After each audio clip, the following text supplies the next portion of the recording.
Times are always uncertain, and a lot of people have been asking me about personal protection, so I wanted to check out this. What's happening, Panda Nation? Peter Von Panda here. I just picked this up. It's not necessarily new, and you are probably familiar with pepper spray, and they come usually in little dispensers like this. And I've checked those out in the past, and they're pretty good. And for a lot of people, I think that's all you need. It's just a little bit of peace of mind and security.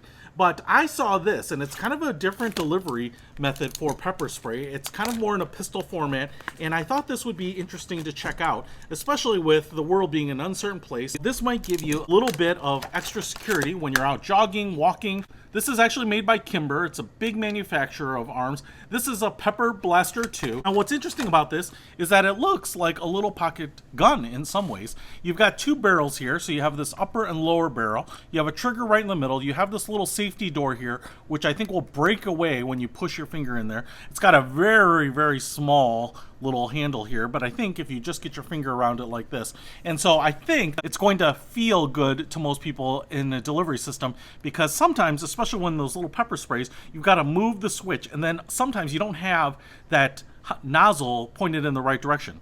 As you might be able to see here, we have a single post and a dual post in the back, so you do have some capability to aim this. With this over-under barrel, what I think is that you just pull the trigger twice and it will shoot one canister and then shoot the other canister. This is only a two-shot item, and that's actually one of the drawbacks over a canister pepper spray, is that you can maybe spray it around, you can stop, so if you need to just do some quick hits, you can do that until the pepper spray and the propellant runs out. They're still effective. So this is a two-shot deal. It's quite a bit bigger than your little standard canister pepper spray. This one's in gray, but they also make one in red, and obviously the trigger is a translucent plastic here too, and this little white painted line on the side I think shows that it's not been fired. You have a little bit of texturing here on the handle, not much. It has some weight to it. It's not super heavy. It's a little heavier than I might have thought, and that might be like small CO2 cartridges or something in here. And if you look at the front, what's kind of interesting too is that there are little holes on the nozzles themselves. It apparently will shoot pepper spray at 112 miles per hour up to 13 feet, which I think is basically the proximity where you're going to be going for your last resort option. So this is something that I think you want to be proficient with. It probably has sights for a good reason, because you only have two shots, and so you want to go for that face shot. You want to go for the eyes, the nose, the mouth, so that will actually irritate someone, stop them, immobilize them, de-escalate the situation, whatever it may be. I'm really kind of interested to see how they fly out of here. I would have thought it'd be maybe just one large nozzle and kind of like a squirt gun stream, so that's kind of interesting. Now, the other thing here is that you will push your finger into this white plastic here, and I think that's going to break it away when you do shoot this. And whether you're right-handed or left-handed, it shouldn't make any difference. Now, one of the things that you're probably wondering is how concealable is this? This is actually fairly thick. I'd call it almost an inch thick. And in terms of size, it's about the size of a deck of cards. But it does have nice rounded edges.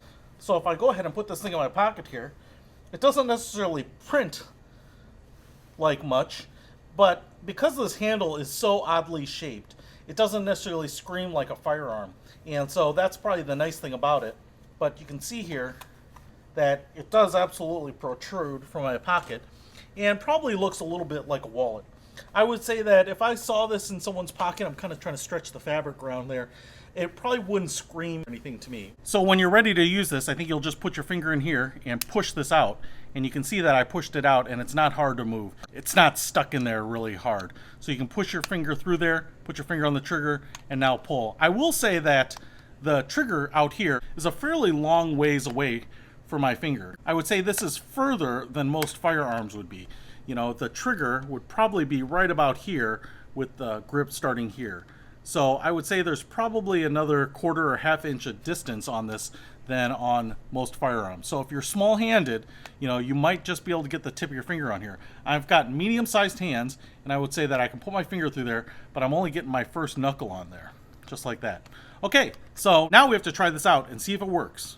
So I hung up this yard waste bag at about my height here, and it's generally about the size of a person, and I'm just going to take 3 steps away from it, which should be just about 9 feet.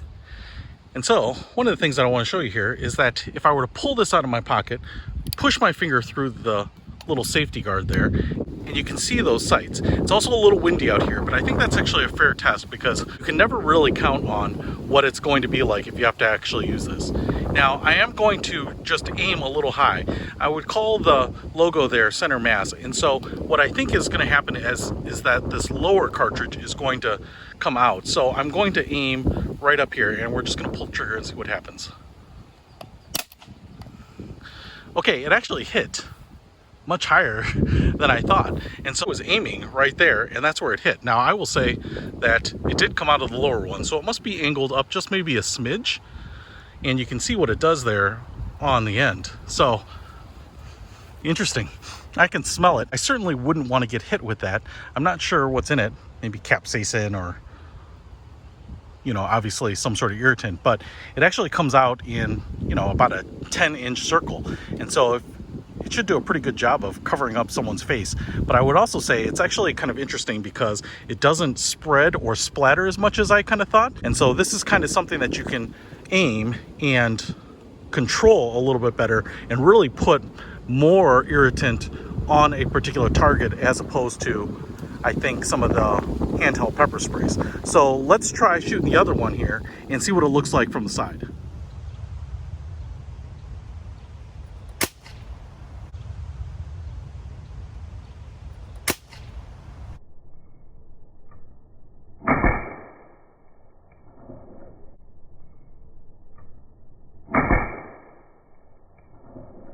Now that I've emptied the cartridges, got both shots on there, I will say they went right where I aimed. So I really actually do like these sights. And I would say that this is something that's going to give you more precise control over one of those little canister pepper sprays.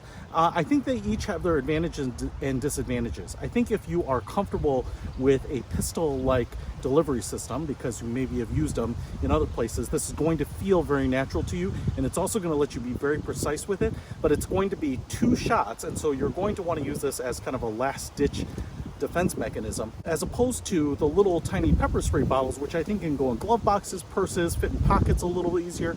And so if you're one of those people that might not ever have to use it, you've maybe never fired a firearm, I'd probably say the little pocket spray bottles are probably the right thing. But if you're familiar with this form factor and you want that control and you want maybe something really beat down on someone's nose or eyes in a really precise delivery system, then you might want to check out this. I think it might give you some peace of mind without having to go to something that would be even more dangerous. And so it's just one of these things that might give you a little bit of protection when you need it, but maybe even more so, just kind of calm your nerves a little bit. So if you want to pick this up, I'll put a link to it in the description. Peter Von Panda, out.